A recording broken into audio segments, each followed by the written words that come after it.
we begin our Saturday evening spiritual soiree, where we come together around a table of miracles, a table of love, a table where we come in our woundedness, in our brokenness, but we come with hope in our heart, because Christ consciousness is not head consciousness, it's heart consciousness. It's allowing the heart listen to the voice of the beloved, even when we're down in the gutter, distraught, anxious, fearful, depressed, despondent. And as a child of God, you and I both know that we are not left like an orphan. We are not abandoned by God. But sometimes God has to just bring a veil between the light and us to see how committed are we, how sincere are we, or are we just spoiled children throwing a tantrum when we don't get our own way. And that's how the world is today, throwing hot and cold. Yes, but we're not hot and cold, are we? Of course we're not. We're a child of God, a child who has embraced the heart. So let us begin by lighting our candle in celebration for all of you, for your commitment, for your honesty, for your integrity, for your love. And I would like to read to you a Celtic blessing, which is appropriate because of two of our members who have come back, who've been unwell. In the silence of our hearts, or in spoken words, let us give thanks for the gift of this day and pray for the life of the world. O God of heaven, you are present on earth. O God of the stars and planets, you are in the midst of the city. O God above all things, you are in the depths of our being. The river of your eternal life runs through all things. Let us be glad to be bearers of your eternity. Let us be glad to find you in one another as we do here. We come from different backgrounds, different beliefs, and we come bringing a gift. And the gift we bring to the Supreme is our love. The gift we bring to each other is our friendship. And that friendship is worth more than all the millions that the lottery can give to you. A true friend, they are rare to find. But a true friend who is honest, who's open and truthful, are a gift from God. So let us sit back and relax now and listen to Shannon singing You Can Relax Now.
The words really touch my heart, and the more I hear that particular track, you are a child of God, a child of God. What does that say to your heart? What is it saying to you? That you are a beloved of God. And as a beloved, you will be tested. You will be tested. You'll be stripped bare like the onion. But the Father, Mother God does not get a sharp knife and cut right through the onion. My spiritual director, who's an enclosed Poor Clare Collatine sister, told me many years ago that Jesus the Christ loves us so much that he tries not to hurt us by disciplining us, by keeping us on an even keel. She said we're like an onion. He takes the hard layer away, the hard layer that we have put there to protect us from more hurt and more pain. And we've gone through life with that layer getting thicker and harder. It blocks light coming in, and it also blocks us releasing our fear, our negativity, and our trauma. And you show me a person who has not experienced trauma. There are different levels of trauma. And the more intense you love the Christ and he loves you, he does allow suffering to bring you closer to experience the hieros gamos, the mystical marriage. Mystical union is born in suffering and rejection. For the ego must be removed. Attentive seeking must be destroyed. For there is only one focus in our faith journey, and that is to keep our eyes fixed on the beloved.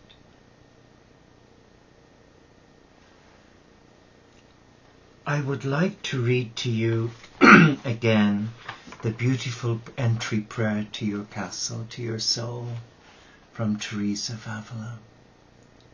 This woman really does speak to me, because she brings spirituality into a language that's easy to understand. It is not academic, it is heart-centered. But she paid the price for her love of God. She was almost condemned to the stake by her church. They considered her to be a witch because her thinking was far, far advanced in years. But she had humility, and she came to those who were ready to burn her at the Inquisition when she said, "What would a mere peasant woman know about such things?" Her humility is an example for me and for you. But let us read the prayer together, and then we leave the rest to the cosmic Christ, because he's here. Not only is he here in the Blessed Sacrament, but he's here and he's in your heart, and that's why you're here. For each one of us to bless the other with the gifts that God has already given to us. I cross the bridge into the silent bliss of my castle. I close the drawbridge and forbid all outside influences from entry into this holy place, a place that is my soul. Here in my castle I am alone with my God. Under God's light and companionship, I discover the depths and the beauty of my soul. I embrace the power of prayer. I open myself to divine guidance. I surrender myself to become as a channel for grace, healing and service, as God directs my life, not as I would like it to be directed, but as God directs my life. So let us just for a moment focus on those last few words, as God directs my life.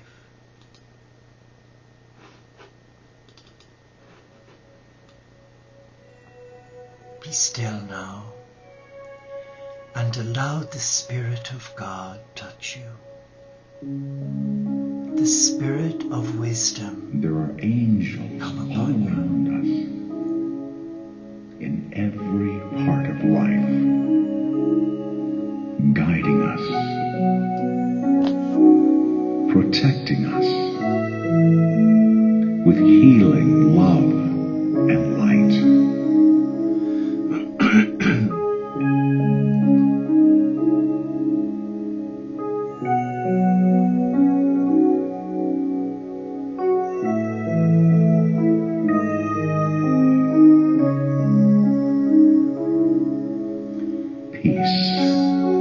Rest easy. There are angels here and now. Peace.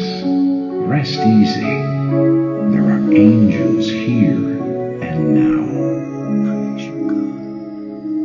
Angels all around me in every part of life, guiding me, protecting me with healing love and light.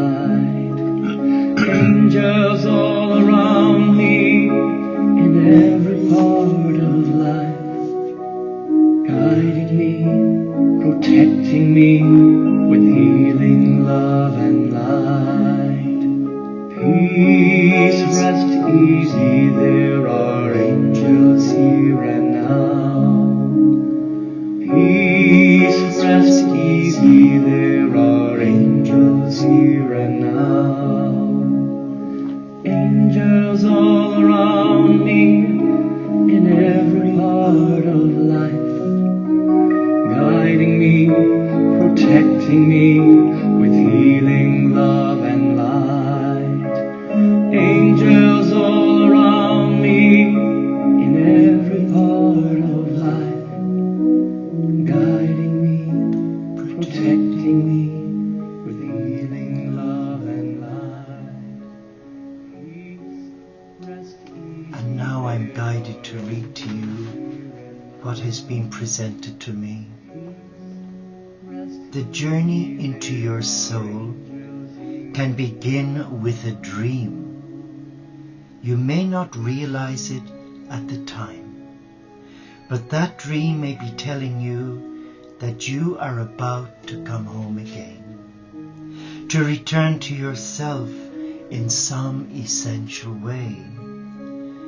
A series of big dreams has often prepared me for new paths. And that is so true.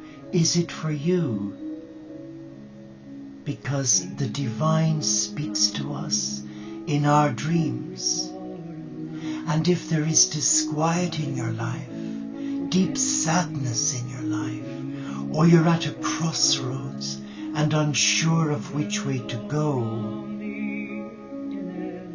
when you lay your head on the pillow, invite the cosmic Christ to take you by the hand to his etheric retreat. And there, trust me, he will speak with you. He will speak with you in your dream. And when you wake in the morning, you will have been given your answer.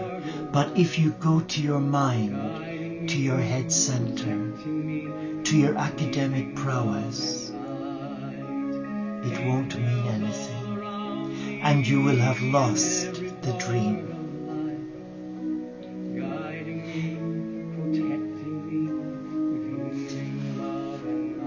You never know how God is going to get you.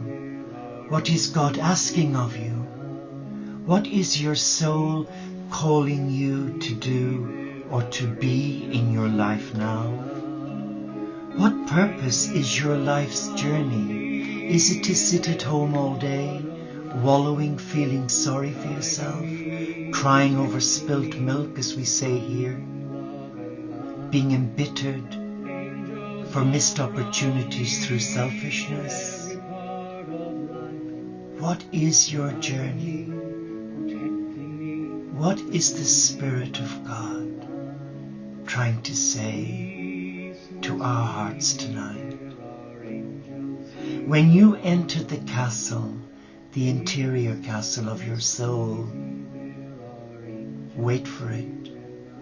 You will find all the answers. Yes, you will. They're all there. But society is impatient. It wants it yesterday. And the spiritual path is not built on hurriedness.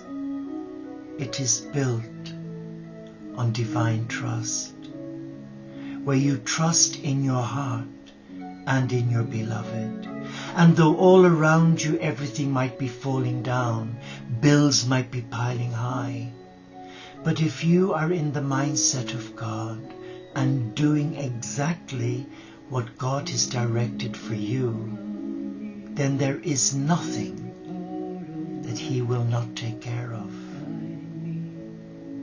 Absolutely nothing. He will provide your abundance. And if it is God's will for you to have a soulmate to share your life, that too will be given.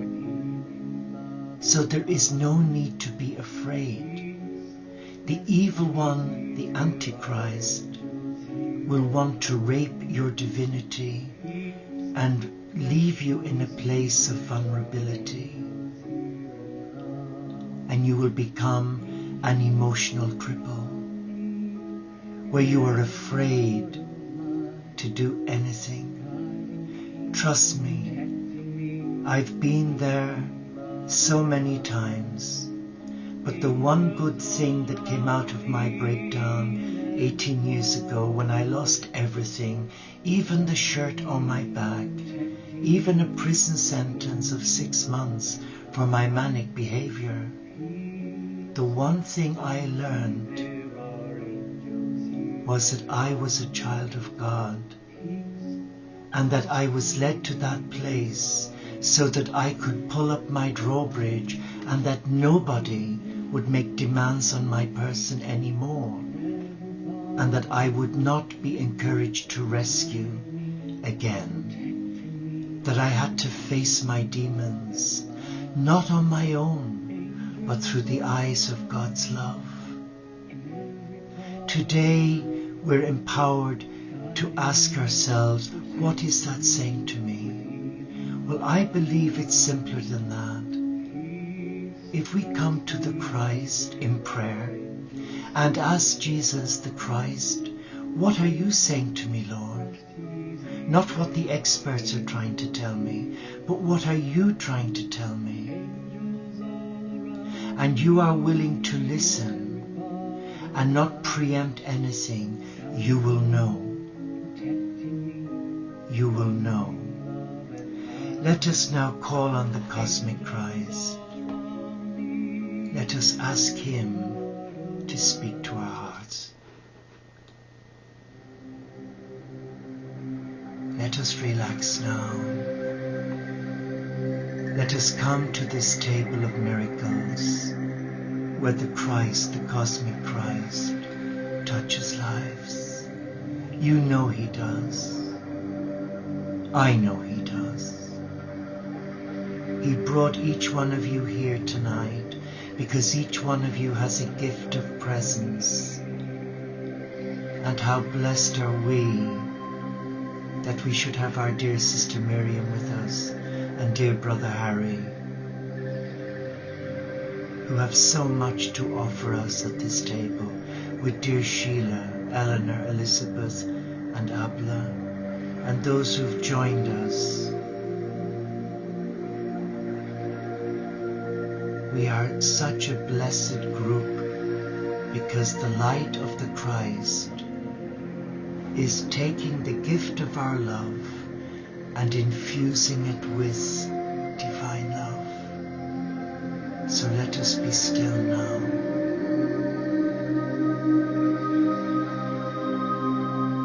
Let us be still. And now, as we are sat at this table, we are holding each other's hand as I am holding yours. And now we ask the Christ to speak to us. But better than that, he stands before us, and he looks at each one of us with a glint in his eye, as much as to say, "Ah, I know you better than you know yourself. Why don't you trust me? Well, listen to me. I gave my life for you, that you may be free. I did not give my life for you to be feeling sorry for yourself and to deny yourself the miracles that I can perform for you and through you." Ask your heart now, why are you here? What do you want of the Christ?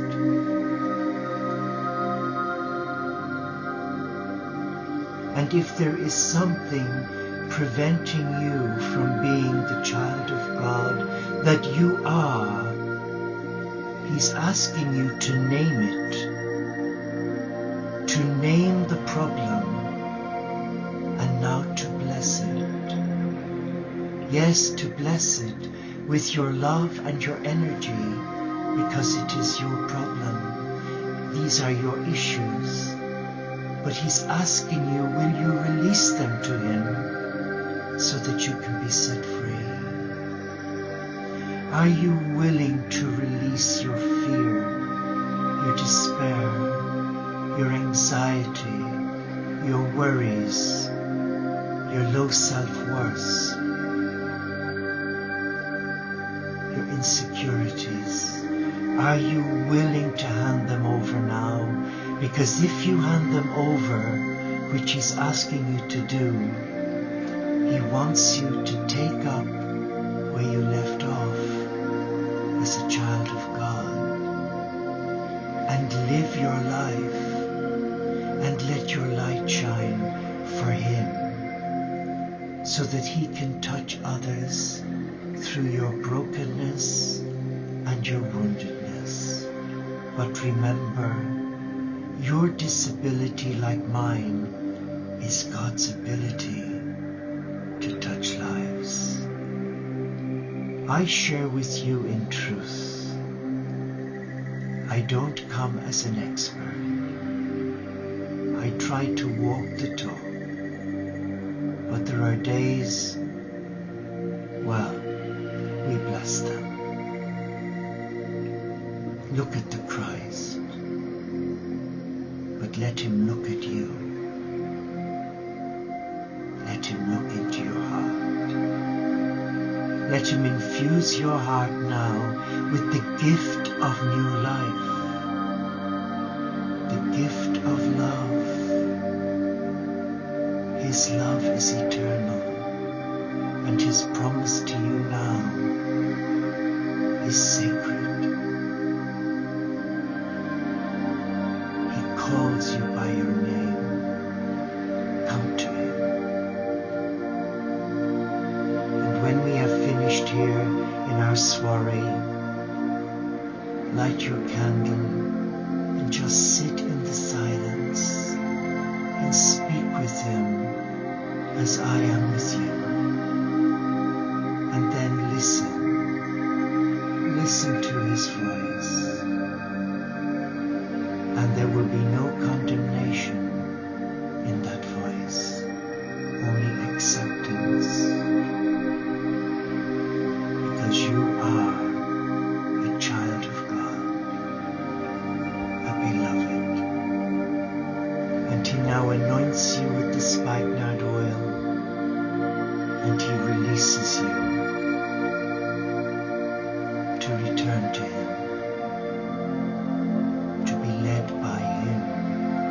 Not by your head or by other people, but to follow your heart, your teacher, the gateway to your soul, the gateway to God.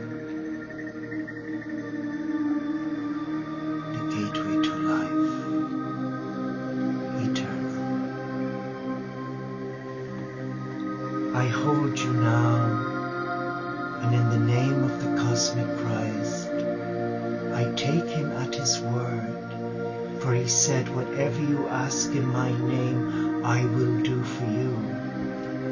I ask him now to touch you who have joined us. I ask him to fill you with his love. I ask him to set you free so that you will come back to your heart and that you will honor your truth and that you will seek fellowship of like mind and not allow the evil one destroy your inner peace, God's peace. So in the name of the Lord Christ, our teacher, our brother, our friend, I bless you in the name of the Father, Mother, God, in the name of the risen Christ, in the name of the Spirit of God, in the presence of Gaia, Kuan Yin, Magdalene, Mother Mary, Isis, in the company of heaven. Go and let your light shine as a child of God. Thank you for your love and your presence. And in the words of Saint Francis, may God reward you for what you do for peace. I bless you.